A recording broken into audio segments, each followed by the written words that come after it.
C'est un plaisir d'être avec vous ce matin. On continue notre série. On va tout de suite ouvrir la Bible dans 1 Roi 19. 1 Roi 19. Si tu n'as pas de Bible, on t'en donne une. Tu peux lever la main. On va t'en donner une. Les promesses de Dieu. La série qu'on fait, c'est Dieu tel qu'il se conçoit lui-même. Mais là, je vais rajouter une autre phrase. Dans la Bible. Parce qu'on apprend à connaître Dieu comment il est à travers la parole de Dieu. C'est ça qu'on va voir ce matin. Fait que 1 Roi 19. Je vais me tourner là. Merci, William, de m'avoir mis des signets. C'est super. Avez-vous trouvé que je suis un peu moins perdu depuis que j'ai des signets? C'est William qui les a mis. Je ne me suis pas trompé de verset, par exemple. Ça se peut. Au verset 11. Dieu s'adresse à un homme. Il parle à un humain qui a vécu il y a des milliers d'années en Israël, puis il s'adresse à lui. Donc, on va lire ensemble. L'Éternel dit, « Sors et tiens-toi sur la montagne devant l'Éternel, et l'Éternel va passer devant toi. » Il y eut un vent fort et violent qui déchira les montagnes et les rochers. L'Éternel n'était pas dans le vent. Après, il y eut un tremblement de terre. L'Éternel n'était pas dans le tremblement de terre. Après le tremblement de terre, il y eut un feu.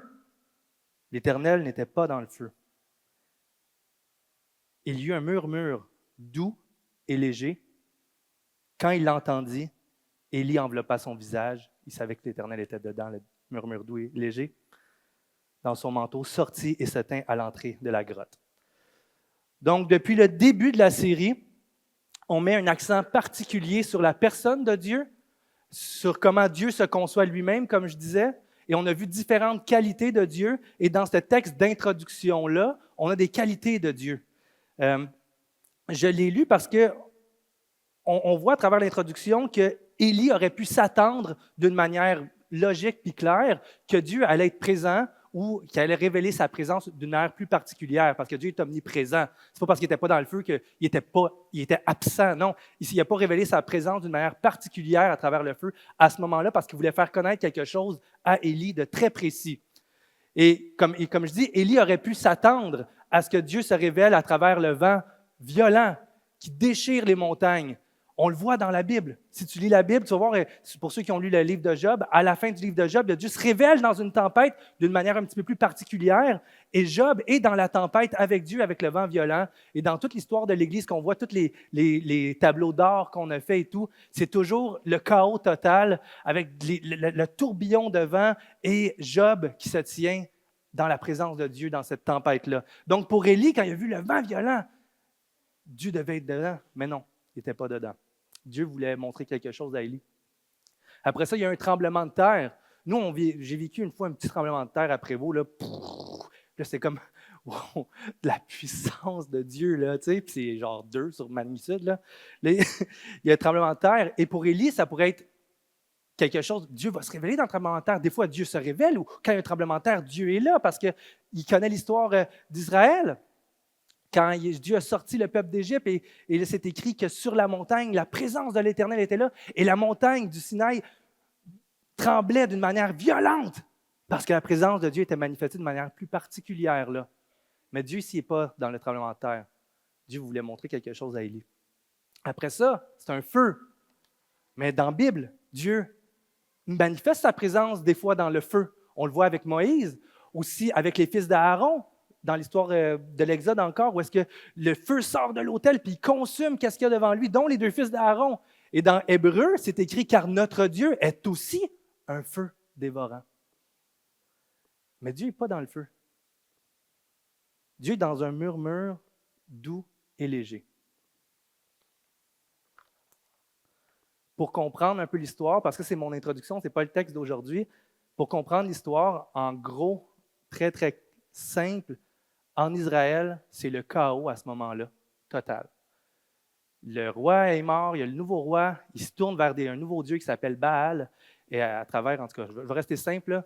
Et bref, tout le monde se tourne vers ces dieux-là, et les prophètes, ceux qui veulent honorer Dieu, se font massacrer, Élie, c'est un des prophètes, puis qui prêche, puis qui essaie de montrer que le seul vrai Dieu, ce n'est pas les prophètes de Baal, mais c'est les prophètes du Dieu vivant. Et finalement, il pense qu'il est tout seul en Israël, il est obligé de s'enfuir dans une grotte. Et là, c'est là que Dieu lui apparaît dans le chaos, dans la panique, dans un murmure doux et léger, parce que notre Dieu est le Dieu de paix aussi. Dans la panique d'Élie, Dieu s'est révélé en plein contrôle. Et Dieu, après ce texte-là, Dieu lui parle. Élie dit, je suis resté le seul en Israël qui n'a pas fléchi le genou devant les prophètes de Baal. Puis Dieu dit, je me suis gardé 7000 hommes qui n'ont pas fléchi le genou.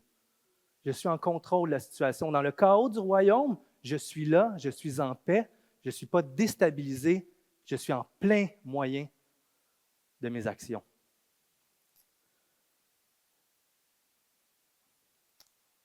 « 1 Corinthiens 14, c'est notre texte d'aujourd'hui. En fait, ça va être le texte thème. C'est écrit « Car Dieu n'est pas un Dieu de désordre, mais un Dieu de paix. » On va premièrement parler de la paix. C'est quoi la paix? Puis après, on va aller dans le désordre. Qu'est-ce que ça voulait dire ici dans le désordre? Parce qu'il y a plusieurs formes de désordre. Hein?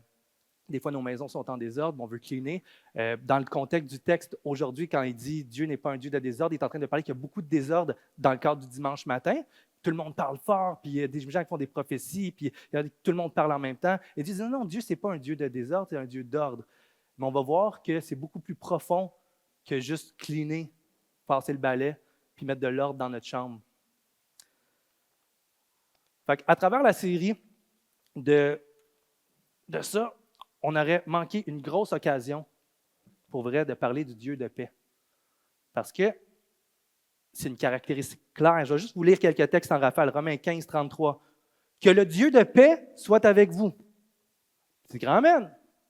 1 Thessaloniciens 5, 23. « Que le Dieu de paix vous sanctifie lui-même, tout entier, et tout votre être, l'esprit, l'âme, le corps, soit conservé irrépréhensible lors de l'avènement de notre Seigneur Jésus-Christ. » Ses promesses sont parfaites. Il va revenir, nous sommes en paix. Que la paix du Seigneur soit avec vous. Hébreux 13. « Et le Dieu de paix a ramené d'entre les morts notre Seigneur Jésus-Christ, devenu le grand berger des brebis, grâce au sang de l'alliance éternelle.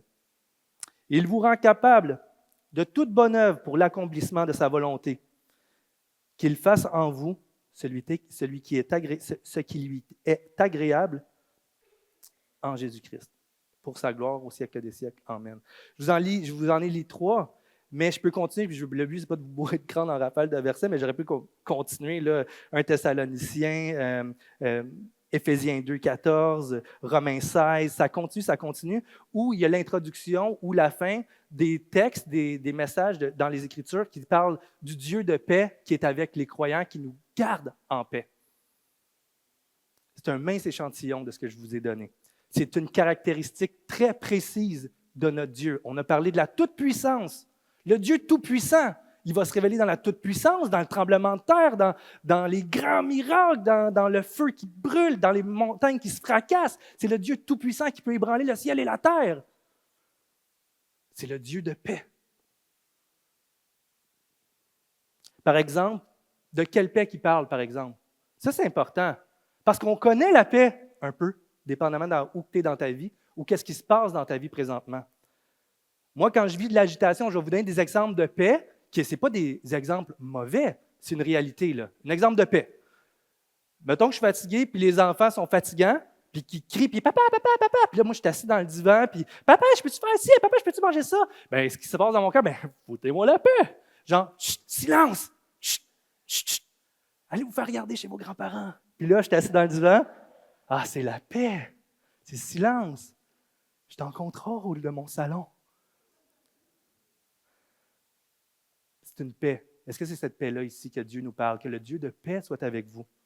Que la paix du Seigneur soit avec vous. D'autres personnes ici, si vous avez de la difficulté dans vos vies, vos difficultés financières, surtout dans les contextes présentement où là, vous ne savez pas si vous allez réussir à payer telle chose, et que là, tu dis, si je pourrais avoir au moins un montant d'argent, ou si je pourrais éclairer telle ou telle dette, bien là, il me semble que je serais un peu plus en paix. Et là, je vais mettre de l'ordre dans mes finances. Puis là, je vais être plus en paix. Je vais m'asseoir dans mon divan. C'est moins lourd sur moi. J'ai une paix. C'est une vraie paix. Mais est-ce que c'est la paix que Dieu parle ici? Souci de santé, c'est pareil. Oups, on attend des diagnostics. Oups, j'ai mal à telle place. Oups, j'ai 60 ans puis j'ai des symptômes bizarres. Oups, j'attends les nouvelles du docteur. Il me semble que quand je vais avoir mon diagnostic négatif, je vais être en paix. Est-ce que c'est cette paix-là? Moi, mon exemple parfait de paix, c'est les frères franciscains. Quand je vais faire, on faisait des retraites avant, j'arrive là aux frères franciscains, c'est les moines. Puis là, tu rentres, puis là, c'est clean, c'est propre, propre, propre. Puis c'est silence. Tu enlèves tes souliers quand tu rentres. Puis là, tu vas voir le moine, puis bonjour. C'est quoi votre nom? Ah, je m'appelle David. OK, votre chambre est là. Fait que tu t'en vas tranquille dans ta chambre, la lumière est tamisée. Tu te couches, puis là, tu entends les chants grégoriens qui commencent. Puis là, la lecture des psaumes, puis là, tu t'endors dans la paix. Puis là, tu te réveilles le lendemain, puis là, les moines sont là, ils font du chocolat. Puis ils le vendent full cher, puis ils sont pleins de cash. Je dis, ça, c'est la paix. Je veux dire, wow! Est-ce que c'est cette paix-là? C'est une paix réelle. C'est une paix qui est là, qui est intimement liée aux circonstances de nos vies. Tout le monde ici peut avoir accès à cette paix-là dans différents moments de nos vies parce qu'elle est directement liée soit aux décisions qu'on prend, aux choses que nous pensons contrôler ou que nous contrôlons. Cette paix-là, elle est terrestre. C'est probablement pas la paix que Dieu nous parle dans la Bible, à travers le murmure doux et léger. Une paix différente qui surpasse les circonstances du moment présent. Et l'Éternel, le Dieu qu'on a lu là, il veut faire connaître cette paix-là. Sinon, ce serait juste révélé dans le feu, dans le tremblement de terre, dans la toute-puissance, dans le vent qui fracasse. Non, il a décidé de se révéler dans leur murmure doux et léger pour qu'Élie comprenne qu'il est le Dieu de paix, de contrôle.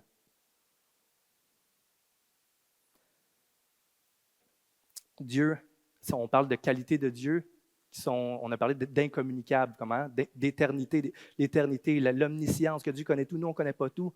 Il y a des qualités qu'il nous a données, comme l'amour, on peut connaître l'amour, on peut connaître aussi la colère, on connaît ça, on peut connaître la justice, c'est des qualités qu'il nous a données, qui viennent de lui. Et cette paix-là aussi, il veut la transmettre, la faire passer à nous, pour qu'on puisse la voir.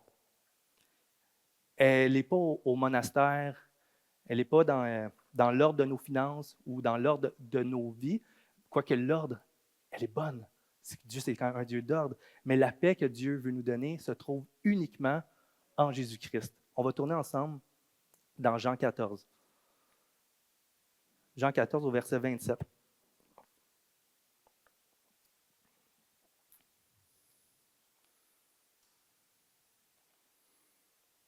Verset 27.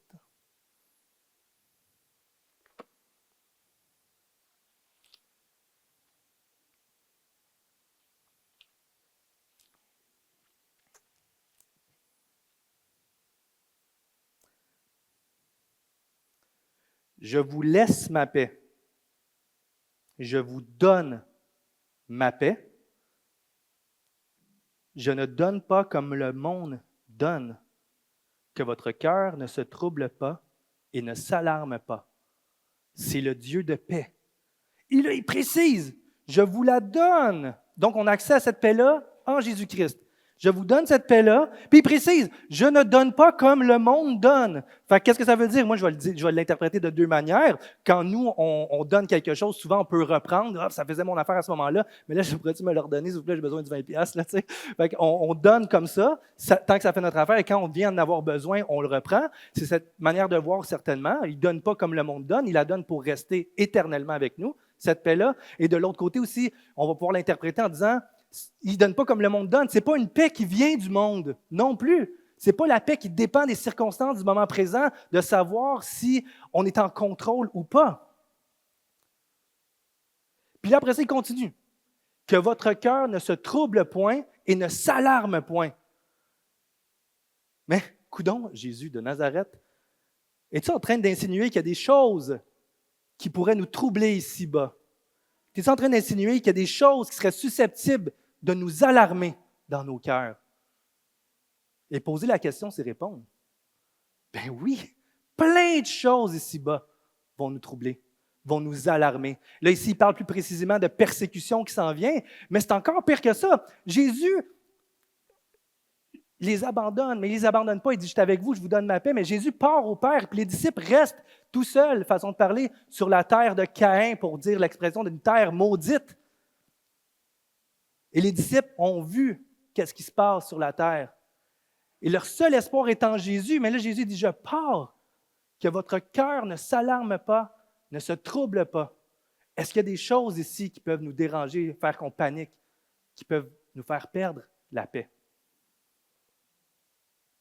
Moi, je dis souvent à Julie, « Hey boy, que c'est dangereux d'habiter sur la terre. » Puis c'est vrai. Cat Stevens, il dit ça, il dit, « Oh baby, baby, it's a wild world. » Puis c'est vrai. Puis il catch, il regarde le monde, autant que c'est un beau monde, autant que c'est un monde sauvage. Puis dans sa chanson, je l'aime parce qu'il dit, « J'ai vu tout ce que le monde peut faire et ça m'a brisé le cœur. » On est conscient, les chrétiens, que c'est un monde sauvage, que c'est un monde dangereux.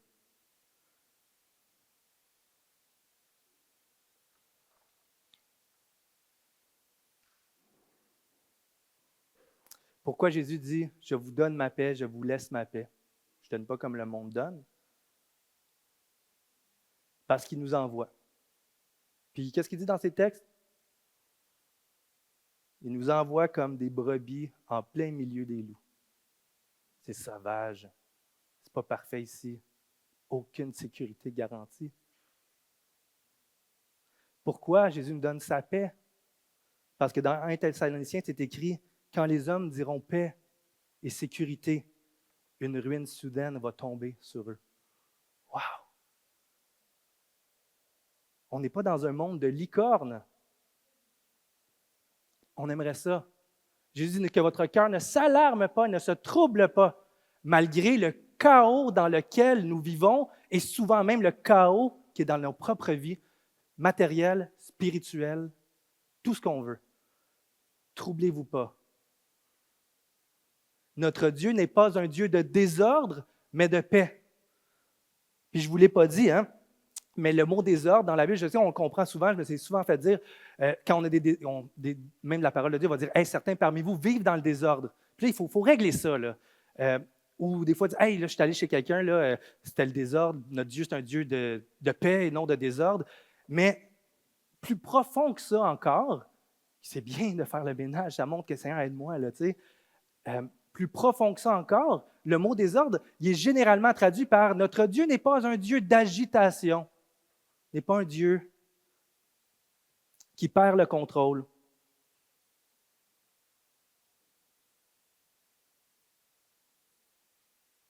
Quand nos enfants sont turbulents, quand on a perdu le contrôle, quand on perd notre paix, on a perdu le contrôle.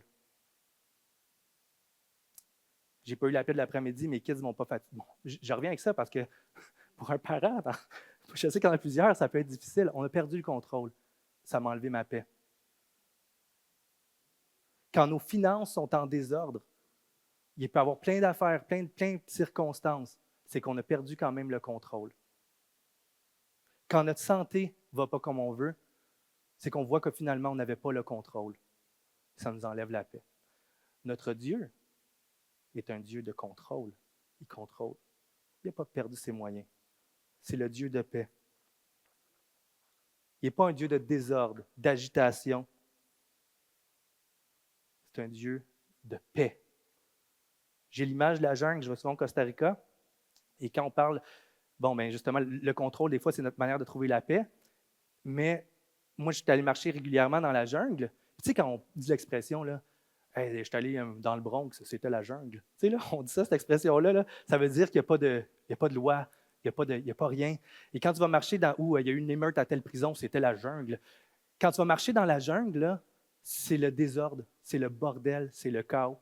Genre, la végétation qui s'étouffe une par-dessus l'autre, les lianes qui traversent, les toiles d'araignée avec des bébites pris dedans qui crient, les autoroutes de fourmis qui se promènent comme ça, les oiseaux qui passent, les cris de tout genre. Tu dis, ouais, c'est le désordre ici. Mais pourtant, il n'y a rien là-dedans qui échappe au bon ordre de Dieu qu'il a établi et qui, lui, connaît toutes les règles qui a établi dans ce désordre-là. Notre Dieu est en paix. Il marche sur l'eau. Vous la connaissez, cette histoire-là? Les disciples partent, puis il y a un vent violent durant la nuit qui arrive. Un vent violent, l'eau rentre dans la barque. Et Pierre, il voit de quoi de loin? Un fantôme, la panique. Mais Jésus avance en marchant sur l'eau. Puis il dit à Pierre, viens. C'est comme s'il disait, viens dans ma paix. Je marche sur l'eau. Je n'ai pas couru jusqu'à la barque parce que j'avais peur de me noyer. Je marche dans le tumulte. Je marche dans le chaos. Je ne cours pas. La même chose. Quand il y a une tempête violente, les disciples ils pensaient qu'ils étaient en train de mourir. Jésus dormait. Il était dans la paix. Pas qu'il est indifférent, pas qu'il se fout, pas qu'il est en retard. Il est dans la paix. C'est le Dieu de paix. Il contrôle.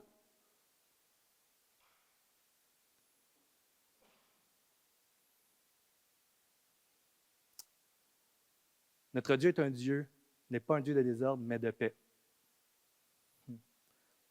Ça peut être aussi traduit de désordre par privé de réconfort. Il est toujours en paix, toujours bien. Il est en ordre. Ce n'est pas le Dieu qui sauve sa peau quand il voit le mess. Non. Ce n'est pas le Dieu qui n'est pas dans la tempête. Ce n'est pas le Dieu qui, quand il y a trop de bruit, comment va, j'ai pas assez de paix. Ce n'est pas le Dieu qui se tient seulement dans un monastère, dans la tranquillité. Sa paix est intimement liée au fait qu'il est en contrôle dans le désordre.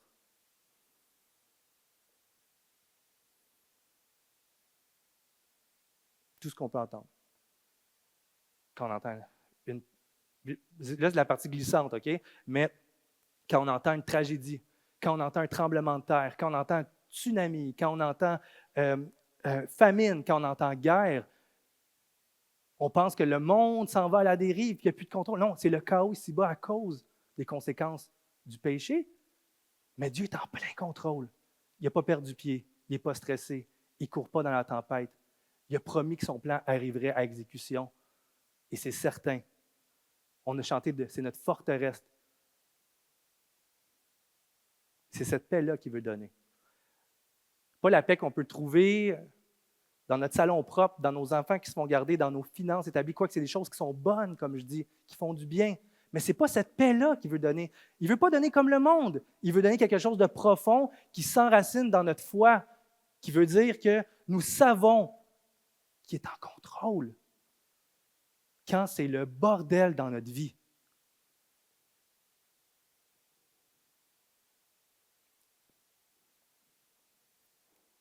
L'agitation, il veut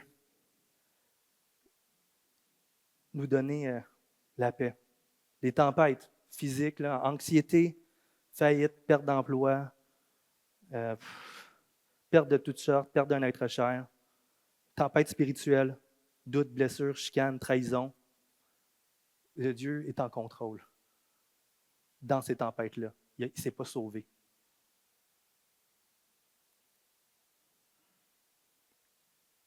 Et on peut penser des fois que le chaos, des fois que nous-mêmes, on a semé dans nos vies, que Dieu va le dédaigner.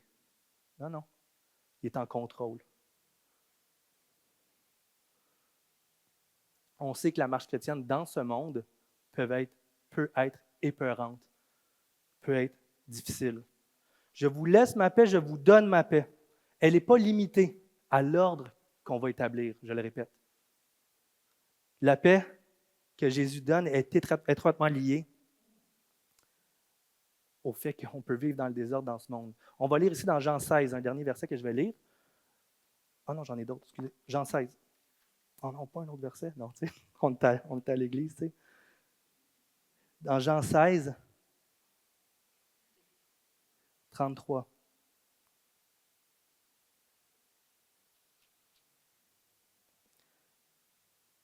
Je vous ai dit cela afin que vous ayez la paix en moi. Qu'est-ce qu'il dit après? Vous aurez à souffrir. dans le monde.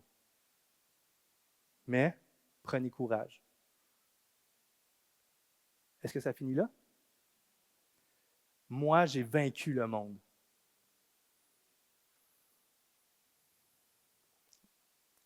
Je vous dis cela afin que la paix demeure. Vous aurez à souffrir pour plein de raisons, plein, à cause de nos actions des fois, à cause des actions des autres, à cause des conséquences d'un monde brisé. Vous aurez à souffrir dans ce monde. Mais prenez courage, moi, j'ai vaincu le monde.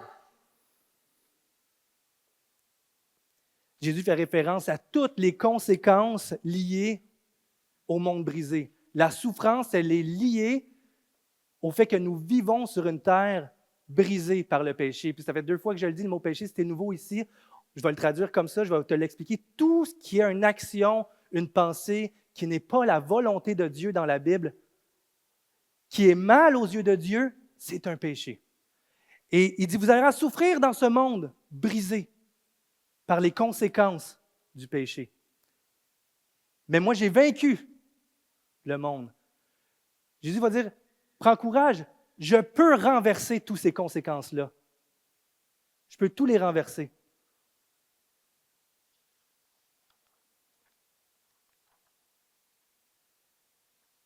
Par la foi,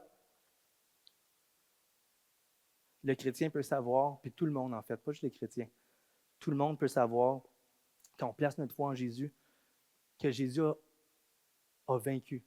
Il y a en lui on parlait de toute puissance au début, la toute puissance pour nous montrer qu'il y a la solution, qu'il peut renverser, qu'il n'est pas dépourvu, il n'est pas perdu pied, il n'est pas en panique, il maîtrise parfaitement son plan en Jésus.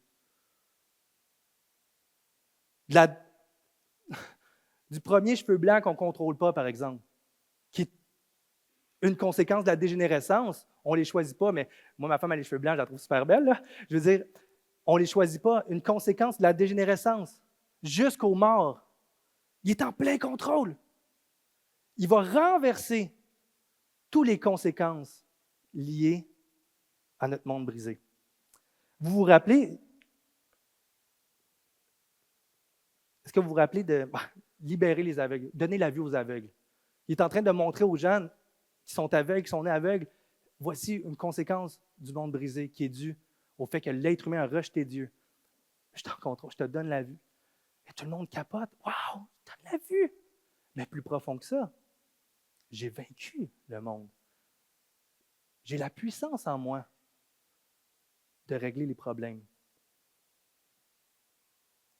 Libéré d'une oppression démoniaque, par exemple, d'une année, de différentes années.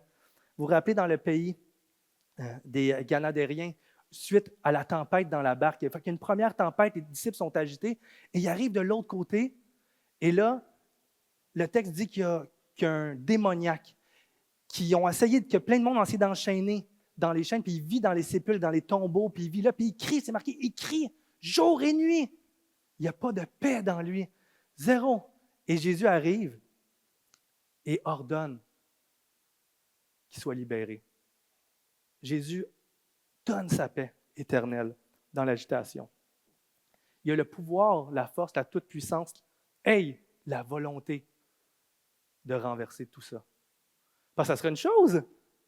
Moi, j'ai la toute-puissance, j'ai plein de cash dans mon compte, mais moi, je ne veux pas t'aider. Mais non, Dieu, la première chose, c'est l'amour qui le motive à dire, j'ai cette puissance-là, puis j'ai le désir, l'amour de le faire.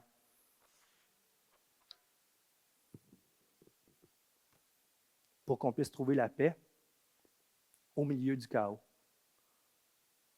Il a ressuscité des morts. Pour n'en nommer qu'un, Lazare.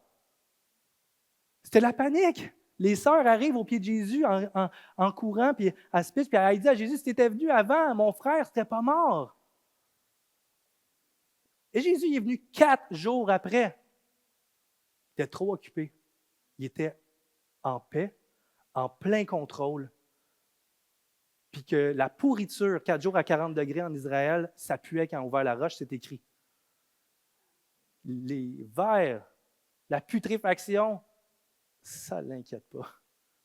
Il est tout puissant pour renverser ça, pour redonner la vie aux morts. Relève-toi d'entre les morts. Il n'est pas dans la panique. Il a attendu 4 jours pour montrer qu'il contrôlait parfaitement les circonstances. Que votre cœur ne se trouble pas et ne s'alarme pas. Je vous donne ma paix. J'ai vaincu le monde. Fait que la solution à une paix éternelle, puis on va lire en dernier, mais c'est une paix qui ne s'explique pas tant. La solution, elle n'est pas dans notre salon, dans notre santé, dans ce qu'on pense contrôler ou dans les circonstances du moment présent, mais la solution, c'est Jésus lui-même dans nos vies. Ça, c'est la solution. Son règne. Son règne. Vous avez sûrement compris que depuis tantôt, je parle que Jésus est en paix, qui donne la paix, qui n'est pas dépourvu. Mais pourtant, je vous... Emmanuel, elle est barrée.